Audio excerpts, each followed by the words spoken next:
Hey, what is up mortals? It's Kiki Cakes here with a new video for you. In this video, we'll dive into the Hokage from the Naruto and Boruto anime and manga. I just wanted to greet you guys by saying sit back and relax, you're in for a treat. So let's get started. In today's deep dive, we'll be covering a significant component of the world of Naruto, the Hokage. We'll be covering what the Hokage is, what the position entails, its origins, and a bit about the various ninjas who have taken the title of Hokage.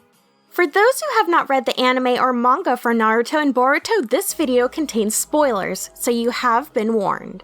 The world of Naruto is comprised of several nations referred to as lands. The most prosperous land is the Land of Fire. In the Land of Fire, there exists Konohagakure, also known as the village hidden in the leaves. Inside this village, ninjas in training attend the Ninja Academy, slowly learning the basics of chakra and the three styles of combat: taijutsu, genjutsu, and ninjutsu. Upon the demonstration of proficiency in at least one mid-level ninjutsu, the students graduate from the academy. Once they graduate, the former ninjas in training are organized into teams and are called genin. After successfully completing a decent amount of missions, these genin eventually partake in the Chunin exams, where they and ninjas from other villages compete to earn the rank of Chunin. If these Chunin show great skill, they will one day become Jonin, the elite ninja of the village. While there are several positions parallel to, above, and below each of these ranks, the role that stands above all others in Konohagakure is the Hokage, the village leader. Hokage, literally meaning fire shadow, is a position awarded to one of the most powerful, if not the most powerful ninja in the village. The Hokage takes on a lot of responsibility. They oversee the political, social, financial, and educational affairs of the shinobi world, dealing with the political climate inside and outside the Land of Fire, both in times of war and peace. You can basically call them the ninja president. As of writing for this video, including Naruto Uzumaki, there have been 7 Hokage and at least one known Hokage candidate. Before the formation of villages, Naruto's world had been embroiled in a conflict known as the Era of Warring States. During this time, hundreds if not thousands of small villages and clans fought against each other, killing and being killed in an endless cycle of grief and vengeance. This era eventually came to an end when Hashirama of the Senju clan and Madara of the Uchiha clan stood together, uniting their clans, and gathered other clans with them to form the first major village. Madara named this village Konohagakure after looking at the village through a hole in a leaf. With all of these clans brought together, discussions of a leader to keep the people united began to arise.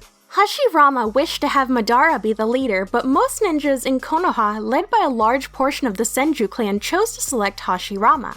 Inspired by Hashirama's design, other ninja formed villages, even utilizing Konohagakure's naming scheme. The Hokage is normally considered the strongest ninja in the village. The previous Hokage often chooses the next Hokage. This often leads to each Hokage being related to the Hokage before, either by blood or by training. Tobirama, the second Hokage, was the little brother of the first Hokage, while the third Hokage, Hiruzen Sarutobi, was one of the second Hokage's disciples. The fourth Hokage, Minato Namikaze, was one of Jiraiya's disciples, who was one of the 3 great Sannin and a disciple of Hiruzen, the third Hokage. The fifth Hokage, Tsunade, was a disciple of Hiruzen and the granddaughter of the first Hokage. Kakashi, the sixth Hokage, was a disciple of Minato, the fourth Hokage. And finally, Naruto Uzumaki, our number 1 knuckle-headed ninja and eventual 7th Hokage, was a disciple of Kakashi, son of Minato, a disciple of Jiraiya, and ward of Hiruzen after the death of his parents.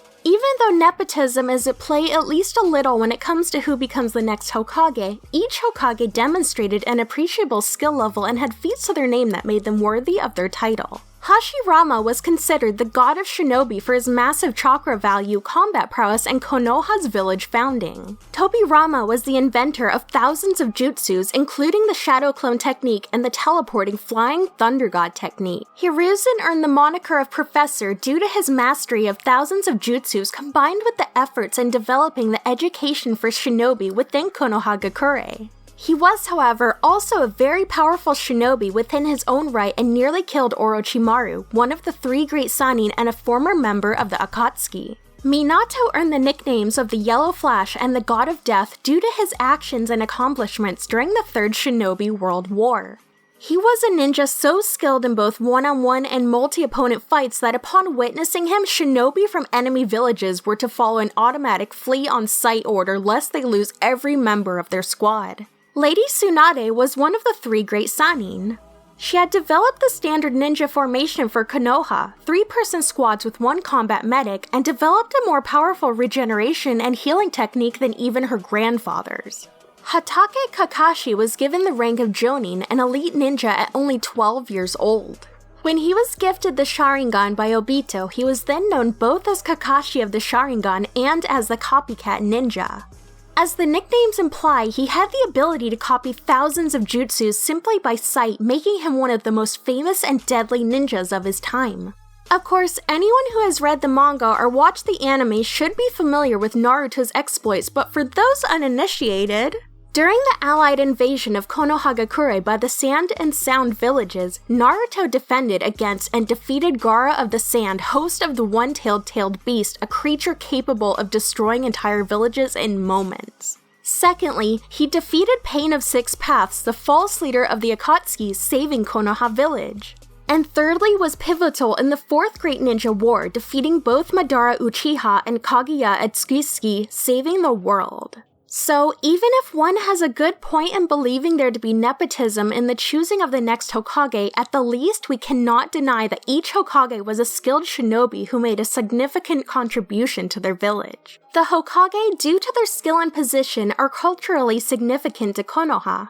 Older ninjas look to the Hokage for guidance and leadership, younger ninjas aspire to be like them, and ordinary non-ninja citizens in the village look to them as protectors and guardians of their home and way of life.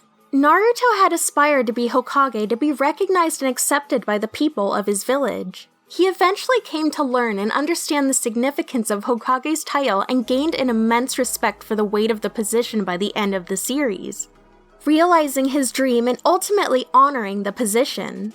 As of the story of Boruto, the Hokage Naruto Uzumaki is assisted by an individual known as the Hokage Shadow. Naruto coined this term, and the first official Hokage Shadow is Sasuke Uchiha, Naruto's best friend.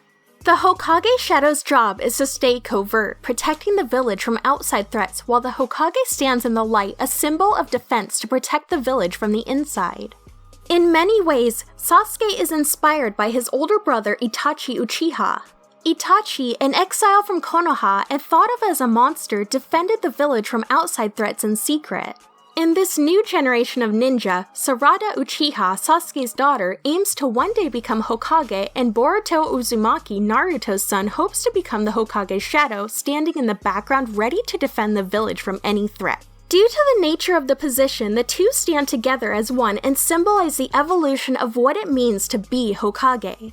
Thank you all for indulging yourselves in all this information thus far. I hope you enjoyed it. Now there are a few more things I'd like to go over before the video ends. Firstly, if you're in the mood for some great storytelling, We the Celestials has got you covered. Our We the Celestials, My Hero Academia, and Naruto What If channels retell the story of their namesake anime with a twist. Check it out if you're interested. Secondly, on behalf of We the Celestials, I'd like to thank everyone involved in the production of today's awesome content. Their details can be found in the description below. Lastly, if you're interested in what we do here at We the Celestials, then I'd like to extend you an invitation to join the team. The only caveat being that we only accept members from 16 years and up to join our crew. You can sign up for whichever category fulfills your interest by joining the recruitment Discord using the link in the description below. We're always looking for members to join us. Well, that's it from us for today's video, so thank you all for watching and have a great day!